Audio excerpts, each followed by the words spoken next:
Hi everyone, Stacey Martin here. Welcome to the Bridge Podcast. You may be wondering why the podcast looks and sounds a little different today. Well, all I gotta say is COVID-19. If you look over this shoulder, you will see my messy, unmade bed. If you look over this shoulder, you will probably see an empty snack wrapper, a sippy cup, or some other disruption to the cleanliness of my home. And you may even hear the thundering of my kids' feet downstairs, unless they have not gotten off the couch, which they haven't done for the last 5 hours from watching YouTube. It's only noon. I'm totally winning at this parenting game. Give me grace. Let the protection of the Lord be all over this house. Well, I don't know if you're like me, but this week I really felt the burden of the disruption of the coronavirus. I felt fear and anxiety where I don't normally feel it. I was worrying about things well beyond my control, and I felt myself at a frenetic pace and this frenetic energy that I know is the opposite of what God wants for me. So I was trying to decide, what are those things that I can do to get back to this state of peace? I don't want to feel like this, God. This can't be what you want for me. This is not dynamic life in Christ. And so I re-listened to an episode of the Digging Deeper podcast where I sat down with Belinda Johnson, who is one of our counselors in our care and counseling department. We sat down and had this incredible conversation about escaping the trap of fear and anxiety. And it was such good information. It was like a balm to my soul to hear her words and her tips about fear and anxiety. So this week, I wanted to figure out how to get it back into all of your hands, because there could not be more of an important time to lean into peace and lean away from fear and anxiety than right now. So I hope you'll join me and re-enjoy this conversation with Belinda Johnson. And how about share it with a friend? I think this now is a time where so many of us are looking for resources and looking for things that we can lean into when all of life is disrupted. So share with a friend that you think could use this message. Thanks so much. I'm praying for you guys. I'm praying for your homes and your families and your marriages and your finances and your jobs and all the things. And I'm excited to be with you this week. See you next week. What would happen if we give everyone an invitation to the table, believing everybody has something to bring and every generation some wisdom to share? What would happen if the passionate people of God became known for building bridges, making connections where there were once divides? What would happen if the love of God sparks a movement, transforming our own lives, our relationships, our communities? Let's find out together. Welcome to Bridged, the podcast about connection. Hi, everyone. I'm Stacey Martin, and welcome to the Digging Deeper podcast. This podcast, you can find it on YouTube or wherever you listen to podcasts. We are digging deeper into a series that we're currently on with Forest Hill Church about escaping different traps. And today, I could not be more excited about talking about the topic of anxiety. And I'm joined by my friend Belinda Johnson. She is one of our counselors here at Forest Hill Church, and we're going to really dig into anxiety. Jonathan Scott unpacked for us a lot about anxiety, but what I'm so excited about for this particular week with you is I kind of get my own counseling session on anxiety. This is, we don't have to worry about the confidentiality that normally comes. So, I'm going to be kind of airing my dirty laundry, but I think anxiety is something that is so prevalent. Mm-hmm. And when I talk to people about us doing this podcast or even last week's sermon, they could not believe that we as a church were digging into this, and they couldn't wait to hear about it. So, well, tell me a little bit about yourself before we dig into anxiety. Okay. So I have been married 39 years. Oh, wow. And I have 2 daughters, and I have 2 grandchildren and a third one on the way in 2 weeks or so. So we're super excited about that. My first in my early life, my first career, I was a teacher. And then in early 2000, culminating in 2005, I felt God calling me back to become a counselor. And so I entered Gordon Conwell, and I graduated in 2009, and I have been a counselor ever since. Oh, wow. Mm-hmm. Well, there is something about sitting with you that feels calming, that feels like you've got a counselor vibe. And I don't know if, all these years being a counselor, you've dropped the May craziness that happens for teachers, or if you still feel it. But just being with you, and everyone I told that I was talking with you today, they're like, oh, Belinda, I just love her. So I'm very excited to have you here. Well, thank you very much. I'm excited to be here. Well, let's talk a little bit about anxiety. Yes. First of all, what is anxiety? Well, basically, we all kind of know what anxiety is. It's worry. And we all worry. It's very normal. And the challenges occur when anxiety starts to play a larger role in our lives. How do you know if it's moved to that unhealthy level? Well, if it starts to interrupt our daily functioning or your daily functioning, then perhaps it is moving to a higher level in your life. And how would that manifest? How would we see that? Well, so you think about, is it interrupting my life? One thing to think about, is my world growing smaller? Is it shrinking because of anxiety? Do I have fear leaving the house? Do I dread social situations? Oh, that's a good one, yeah. Do my worries keep me up at night? Do they wake me up in the middle of the night? Oh, wow. Let's see. Even like physiological changes, I would imagine. Yes. Like I was even thinking through some of the things that I've experienced with anxiety, like a racy heart. Yes. Things like that. Those are physical manifestations of anxiety. And one of the things, if I am meeting with a client, we talk about what the symptoms, what her physical or his physical symptoms might be of anxiety. And a racing heart, sweaty palms, hot flush that kind of, goes through your body. If you're able to be aware, sometimes we're just not, but our muscles tend to contract, we tense up. So there's definitely different manifestations. You can have, a headache, stomach ache, some of those things. But some anxiety is good. Yes, some anxiety is good. It helps us function optimally. It encourages us to do our best, but it can interfere with life for you, and then it is a problem. Are we doing something wrong if we have anxiety? Is there something wrong with us? No, there is nothing wrong with us if we have anxiety. Everybody at some point in their life is going to experience anxiety, but it may come and go. It may ebb and flow in our lives, and there may be things that worsen or exacerbate our anxiety, circumstances, life events, where suddenly we once felt confident and calm and cool, and suddenly we are not that way. I think that's what's so hard about the stigma that's associated with anxiety. I'm a firstborn, oldest of 3 girls. Yes. I've always been kind of type A. I'm less now type A than I used to be. But so when I had my first son, I experienced postpartum anxiety. Okay. And I was not prepared for it. And I felt so much shame around the fact that mine manifested in I never slept. So I would, whenever the baby slept or when I slept or tried to sleep, I would think, okay, I only have 2 hours, I only have 3 hours, or I should be sleeping. Or then the anxiety came for, why am I not enjoying this the way other moms appear to be enjoying this? And then the shame of, gosh, I don't even want to tell my husband I'm struggling this much because, man, he's not sleeping either. It kept snowballing. Yes. And then I've got friends who've experienced anxiety in different seasons and they feel the same thing. Like, I don't want to tell anybody because I want to appear I have it all together. Yes. Why does anxiety have that kind of stigma? Well, I think anything having to do with our mental health has stigma. Everybody is fine if they're sick. They go to the doctor. If I have a sore throat or if I have a fever, it's like natural response. Oh, if it doesn't go away in 24 hours, maybe I should go to the doctor.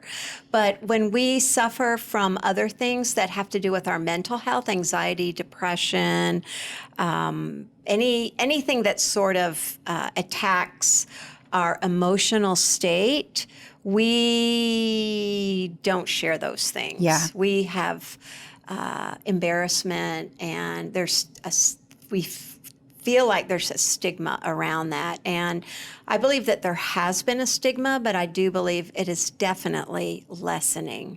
So I'm really glad that the direction of the knowledge and the of mental health, how that is changing in our society. Yeah. Do you see that men or women struggle the most with that stigma around talking about mental health? Well, I guess I want to say men, but I don't want to be sexist. Yeah. In a reverse way. But but I think having to do with this, strong, silent man, and the man can take care of everything, and the fixer, and also the lack where men used to not feel as comfortable sharing their emotions. I think all that is part of maybe why they have a harder time talking about their anxiety, but I do believe that they also suffer from anxiety. Oh, absolutely. Well, I think, it's been interesting in the church world. Mental health has not been something that really even the church world has stepped into until recently. And we're lucky at Forest Hill. I mean, we've got this great care and counseling department. But I think there's still a lot of people who have faith, who feel like anxiety is rooted in their lack of faith. Yes. Yes. And I think that's part of, that God, if our faith is strong enough, then whatever we're experiencing, God will remove.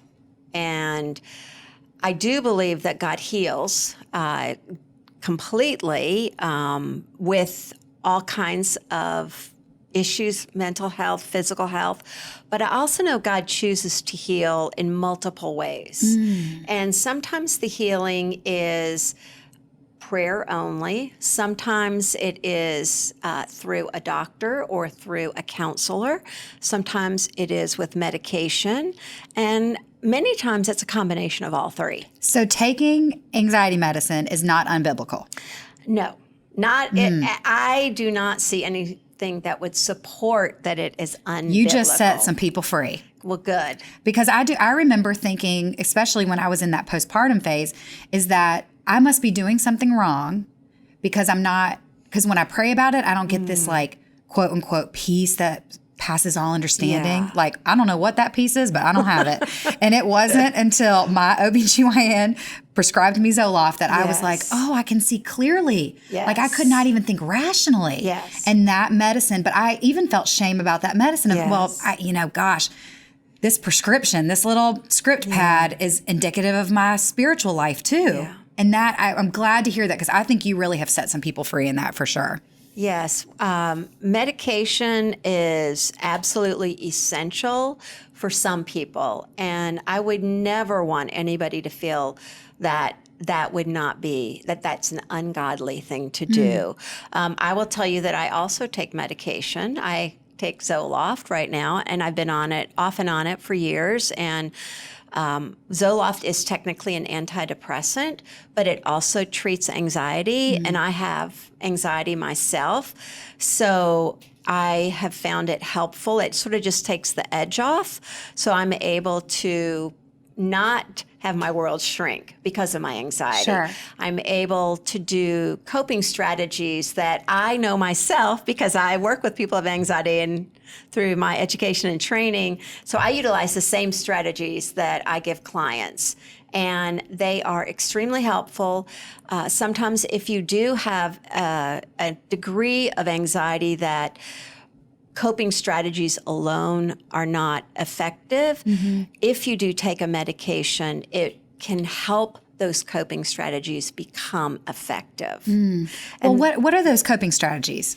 Well, one of the biggest coping strategies would be breathing, deep breathing. And so that is something that I utilized actually today driving in because I knew I was going to do the podcast. And social anxiety is also something that is part of my anxiety package. And so I was breathing and calming myself. And then as I shared with you, I ate some lunch so that I would try to have my brain as clear as possible for this. Just because I knew that I was putting myself in a position where I would have anxiety. Yeah. Oh, yeah. So here I am. So deep breathing, the key to deep breathing is you inhale through your nose. You do not want to inhale through your mouth because that can lead to hyperventilation. Oh, yeah. And you don't want to do that. So that would make it worse. So the old image of people breathing in and out through a paper bag. Well, that can work. But that, especially if you're going into a panic mode. But however, you don't have to have a paper bag. You feel yourself maybe having some physical symptoms of anxiety. And maybe, our bodies respond first when, especially with anxiety, when things happen. But we tend to sometimes ignore what's happening in our body. Oh, yeah. But so if you tune into your body and you notice your heart is racing, or that you are feeling kind of fluttery or hot or sweaty, all of those things indicate anxiety. And so just, inhale through your nose. I'm going to say to about a count of 4, inhale and pause, and then exhale. We just did it and I feel better.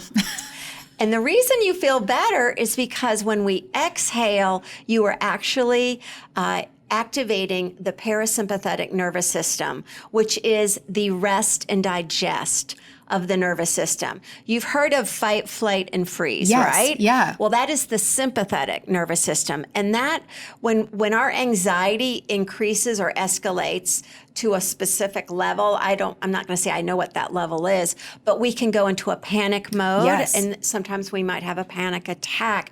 When that happens, it's because you have activated the sympathetic nervous system and you are activating fight, flight, or freeze. Interesting. Yes. And that's harder to calm down, but you can. So, when you start to notice, I'm getting anxious, if you start practicing your breathing, you will definitely be able to lower the level of anxiety. Wow. One thing that I have found for myself, there's 2 things that in my family, we have a long history of anxiety in my family. We're hardwired for it. It's just like in my genetic coding. But I have found for myself that there are 2 things. One is exercise right off the bat. Yes. And not even like, if YouTube can see me, they're like, that girl don't exercise that much. But it's just even going for a walk. There have been times where we'll get the kids to bed and I can feel this like antsy, almost like restless leg syndrome, but I'm awake. Yes. It's just this, I can't even describe it. And I'll tell my husband, I just got to go for a walk. Yes. And I'll walk our neighborhood for 30 minutes. And by the time I have done that, I feel better. Yes. I am a huge proponent of exercise. I would say it is one of my ways of self-care and managing my own anxiety. And in fact, I didn't get to exercise this morning because of the podcast. So I just thought, well, it'll be okay. But really, I like to jog. I can't do it very often, but you release those endorphins, and basically anxiety, your brain is activated, and we want to do whatever we can to calm our brain. Oh, that's so good. Just thinking about calming the brain.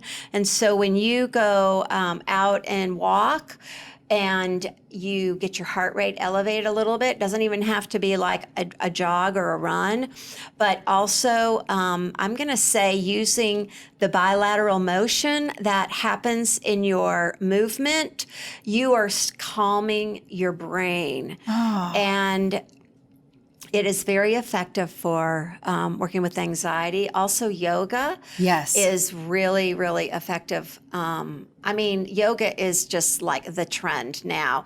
And I know that some of us have a fear with yoga that, I don't want to do anything that's not of God. Like an Eastern Asian religion. Right, yeah. But so what I want to say is that I totally get it.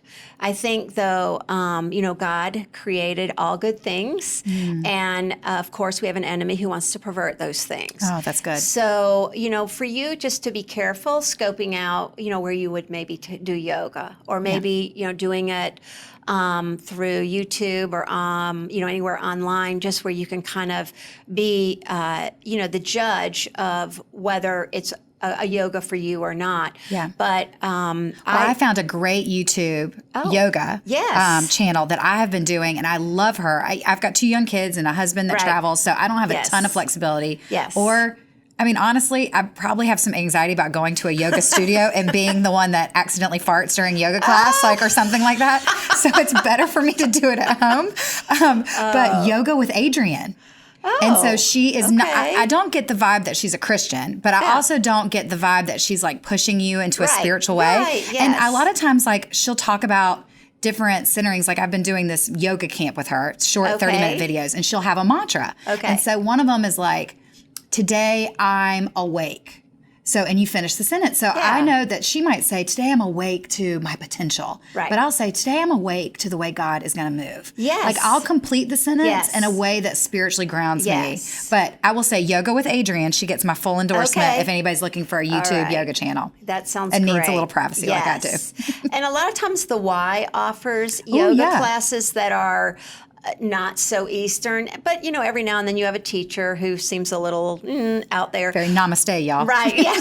But I always sort of do the same thing you do. I interpret it according to my Christian beliefs and really bring Jesus in my head into my practice. And I will tell you that I have had God, speak to me with like a still small voice through a practice where I might have had a really heavy prayer request, and he lets me know by the end I've had sort of this, oh, okay, God, that's what I need to do. Wow. So I really do believe that, we can all discern what to do with that. But what yoga does is it's the mindfulness of being present, learning how to breathe. If that is probably the biggest thing that I have come away with from yoga, is it really taught me how to breathe in a way that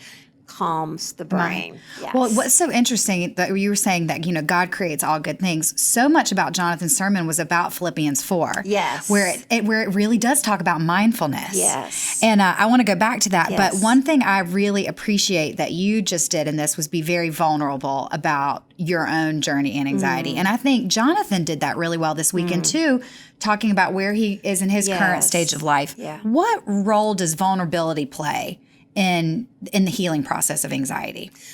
Well, first of all, you have to admit that you have a problem, or that your worry has become a problem for you.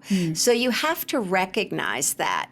And as you start to recognize it, it may be that it's helpful for you to talk to somebody about it just to see what they think. And that may not be a counselor. It may be a close friend or a family member.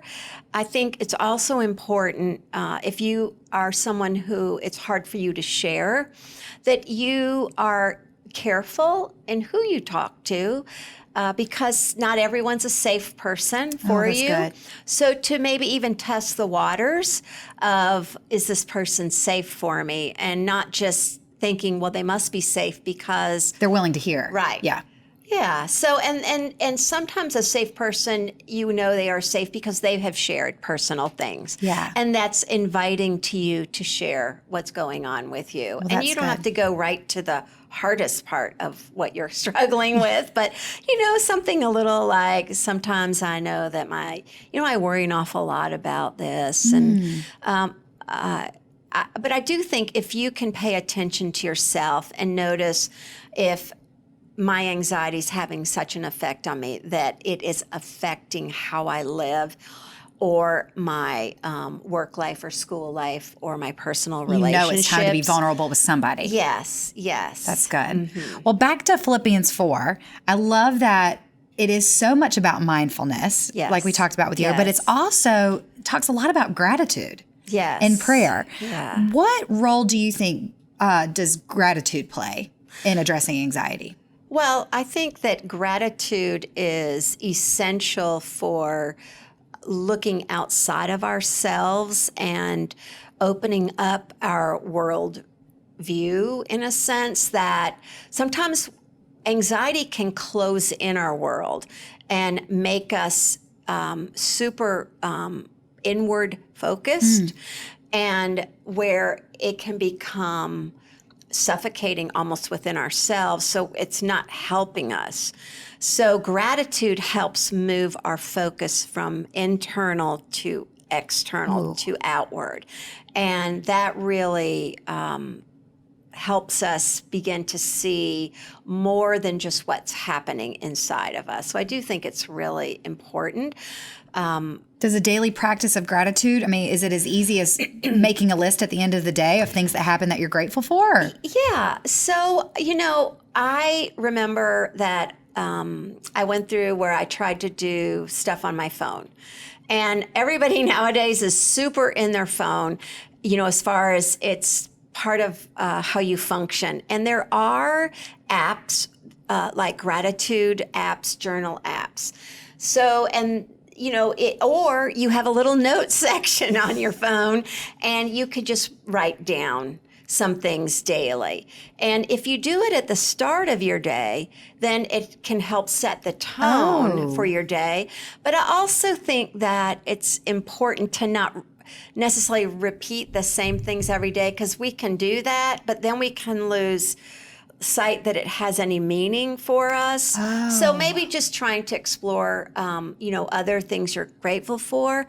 I also think that along with that idea, I have done the practice of examen, which is sort of a spiritual practice, and it was started by, I think, Ignatius of Loyola, a saint from a long time ago, like in the 1500s, So like or a something. Jesuit or something, or Jesuit. Franciscan or something? Yeah, Jesuit. And so he just talked about at the end of your day, sort of looking back and reviewing, how your day was. And I can see this actually also affecting, let's say your mental health, of emotional health. So looking back, it's where did you notice God? Where did you feel closest to God? Where were you farthest from God? And so all of that also, I think, can play into a healthier emotional outlook, which affects our anxiety. So it's a similar idea of the gratitude, but it's also going to deepen our relationship with God. At least I have found that to be That's true. really interesting. Well, I love that because it also, as in that Philippians 4 verse, talking about setting your mind on things above. Yes. That idea of examining it, just not through gratitude. Yes. I love that, of asking, like, where did I feel God today? Where did I notice Him? Where did I feel close, but where did I feel far? I mean, all those things are, again, taking that perspective from being internal to, Stacey, you're not capable of doing this, or this makes you worried, or this makes you feel stressed out, to, setting it on things above. Right. Yes. I love that scripture plays out in such a way, such a real way. Sometimes we just read it and it's like, well, that sounds great. You guys, didn't have bills to pay and, misbehaving children or whatever, all these things that stress us out. But really, the Word of God is so alive in all of this. It's so, I just love it. Yeah. And I guess another thing I would say is to really know that you're not alone. And if you suffer from excessive worry or anxiety, that most people at some point in their life are going to feel what you have felt. And also that even though people look like they're coping, they may not be. So to recognize that we all are going through things, and we don't know what people's stories are, and we don't know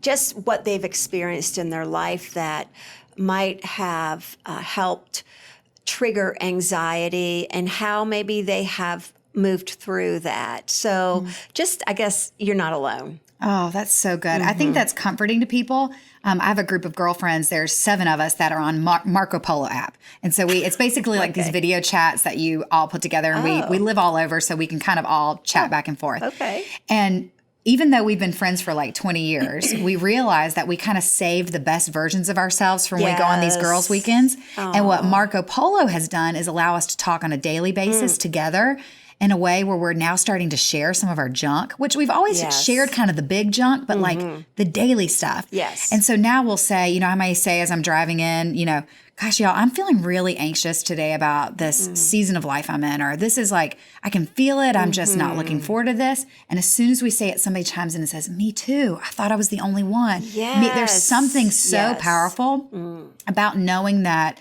one, you don't carry the burden alone. Yeah. But two, that you're also not the only one who's experienced it. Yes. Because when you're the only one, it feels like, well, this must be a terminal diagnosis now. You know, Yes. like I'm just going to be this wound up, nervous, stressed out, unenjoying life person. Yes, yes. Oh, I completely agree. I feel very blessed that I have, friends that I can share life with and do life with. And it helps for me not to feel alone. And they all understand and get me and the things that I go through. And sometimes I feel like, am I just being a whiny baby?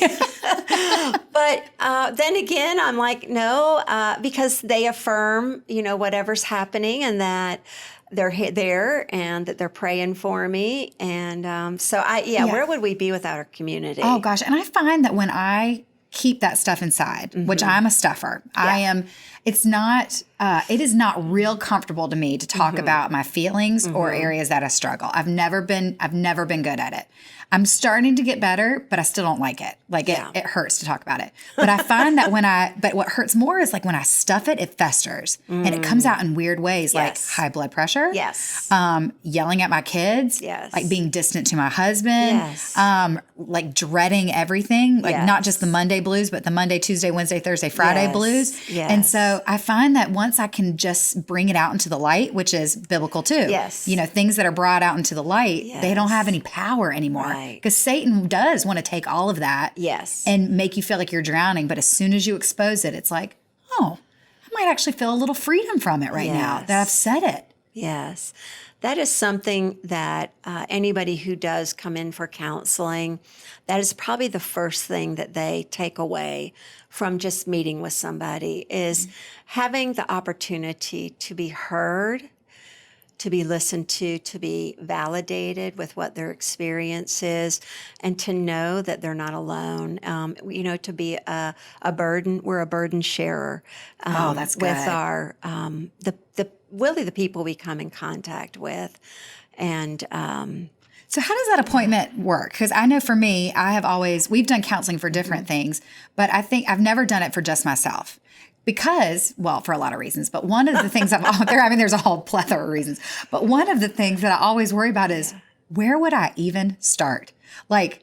So it all started on a rainy night in 1982 when I was born. And my great grandmother, where do you even, so for the person that says, okay, I'm checking off the boxes, everything you've said about anxiety, I am feeling, it is starting to interfere. It is, I'm not maybe at the place of medication, but I don't even know that. But I know that it's whatever I'm doing is not working. Yes. How does a counseling appointment even start? Where do they even start? Well, first, a phone call. Okay, that's a good first step. You have to make an appointment, and we have our care and counseling at Forest Hill. So you would call our number 704. But there are a bunch of great counselors all over, even if you're not part of Forest Hill. That's right. If you're not part of Forest Hill, there are many, many good counselors around the community, and so. You can even probably call Forest Hill if you would like to find a referral. Okay. Great. So once you have made your appointment, then usually fill out some paperwork, and then you come into the office, and usually your counselor will be very welcoming and warm, hopefully, and try to make you feel comfortable.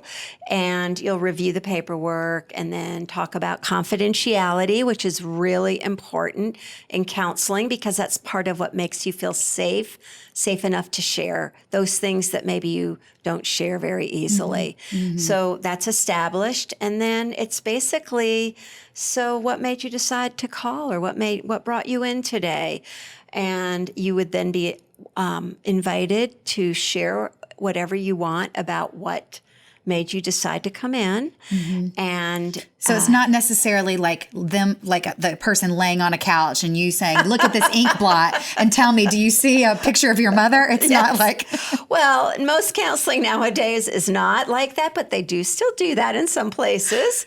So, but that's not what we do here at Forest Hill. Ours is more short term. That tends to be very long term counseling.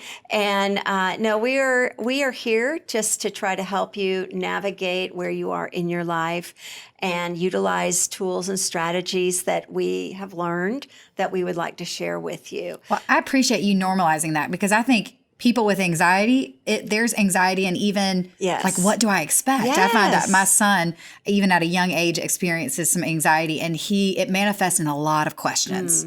Like, he needs to know how everything's going to play out.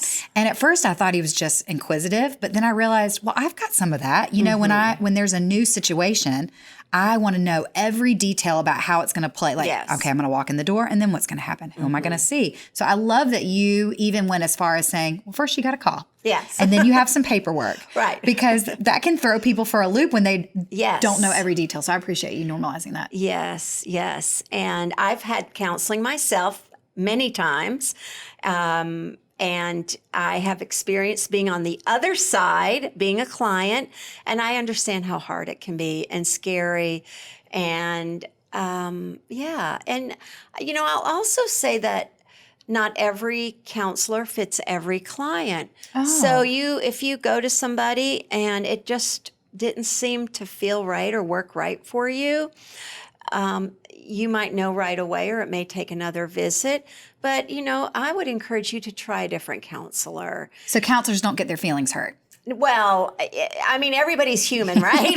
I get my feelings hurt, but you should not know that. You're not going to give somebody the side eye in the hallway if they leave you and go to Scott Carpenter. No. My desire is that, you get help somewhere for what you're experiencing. And because if you're a people pleaser like me, you wouldn't want to break up with your counselor for fear of running into them in the hallway. Right, yes. Well, and I will tell you, that's another thing at Forest Hill, that if you do come to Forest Hill and do come to counseling, that one of the things is that the client owns the relationship. So if you were to see your counselor at church, in the hall or wherever, then I would want you to know that you own the relationship, and your counselor is not going to make any overt say, how's your anxiety feeling today? They're not going to do that. In fact, most of the time, they're going to tell you, if you smile at me, I'll smile back. But if you don't, then I'm just going to respect your desire for privacy, which is, you're right. Yeah. And I'm going to treat you that way. I will never bring up whatever it is that you might coming for counseling. Now, sometimes we have the opposite occur, where you're grabbed and they're like, this is my counselor. And we're kind of like, let's get a free session real fast. Well, that can be a little, uncomfortable, just because we really value their confidentiality and really want them to feel safe and confident in that. Well, I really feel like in what you've just described, there is going to be somebody on the other end of this microphone, on the other end of the screen, that says, I've been hesitant. I've been scared of counseling. I've been wearing this burden of anxiety or mental or emotional health. And now I feel like I'm equipped to take that first step. So I appreciate that, because I think I'm excited to hear the feedback. I'm excited to hear the stories of freedom that are going to come from people that say, I just needed confidence to take that first step.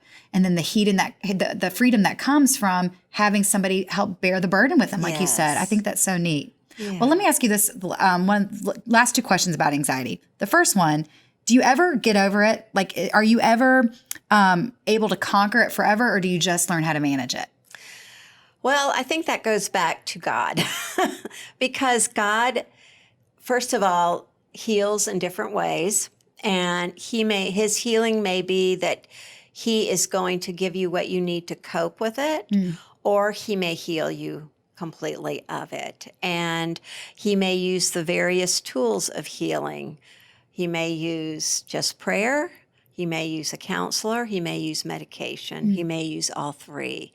So I really can't give you any more of a definitive answer than that. But even coping strategies are not outside of God's healing toolbox. All good things come from him. And that's a good thing. And he has equipped us in coping with anxiety. Part of his way of designing our bodies, it's amazing. Because just like, when you cut yourself and you heal and the skin grows back together. Sometimes you have a little scar, sometimes not. He's equipped us with our ability to shift from our anxiety into a calm place. I mentioned the sympathetic nervous system, the fight, flight, and freeze, and the parasympathetic nervous system, the rest and digest. We have the ability to shift from one to the other. Now, that sounds really simple, but it isn't. And it's basically when we are doing mindfulness activities like the deep breathing, like being present, learning how to self-soothe, calm ourselves, which involves grounding ourselves. When we're doing all of these things, we are doing push-ups in our brain, and we are working our brain and strengthening our brain and our ability to shift from the fight, flight, and freeze to the rest and digest. So it is exercises that you have to continue. It's not just a one and done thing. I love that. I love that imagery of doing push-ups in your brain because there's something about that I get. Like you might not do it fully the first time, to your fullest potential because you got to build that muscle. Yes, you build the muscle. So it's just an amazing thing what God has done for our bodies. And I think that, we're just kind of beginning to tap into all of that. Well, what would you say in closing to the person who is listening to this right now? Maybe they're in the car and they're feeling anxious. Maybe they're getting ready to walk into their home and they feel anxious, or into a meeting. What would you say to the person who's feeling acute anxiety right now? I'm going to say start breathing. Breathe in your nose and you can blow out your mouth. Try to make your inhales equal your exhales. Take a pause in between the inhale and exhale and just allow yourself to kind of calm and flow into that breathing. The deep breathing is getting air into your belly.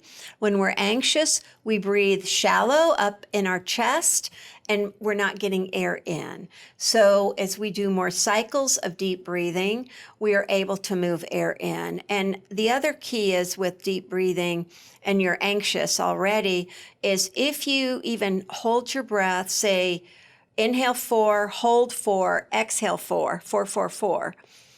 That's going to help break the panic cycle. And then you can move into a smoother deep breathing where you don't have to hold your breath. Just inhale, pause, exhale. Okay, y'all. Did y'all hear that? Start breathing if you're feeling anxious. Yes. Well, Belinda, thank you so much. I think this is just remarkable. I just love the tools that you gave us and how you have normalized anxiety for us and we're vulnerable. I think there's so many good lessons that we can take away from this. I really appreciate you being here today. We just are so glad that you guys came. Next week, we're going to continue in this series of The Escape Room. If this podcast is something that you have enjoyed and that you're listening to on a regular basis, give us a comment, rate us on iTunes. Let us know what you think. Email us, share. We have really found that in this series, especially around the escape room, that people are sending this to their friends as resources. And so, yes, we talk about Forest Hill. That's kind of our frame of reference, but the content is God's content. All truth is God's truth. And so we are hoping, and I'm hoping specifically for this one around anxiety, that people are able to use it and add it to their toolbox for our mental and emotional health. So share it. Let us know what you think. Rate us on iTunes. That's how we grow. And we just can't wait to see you next week. Have a great one.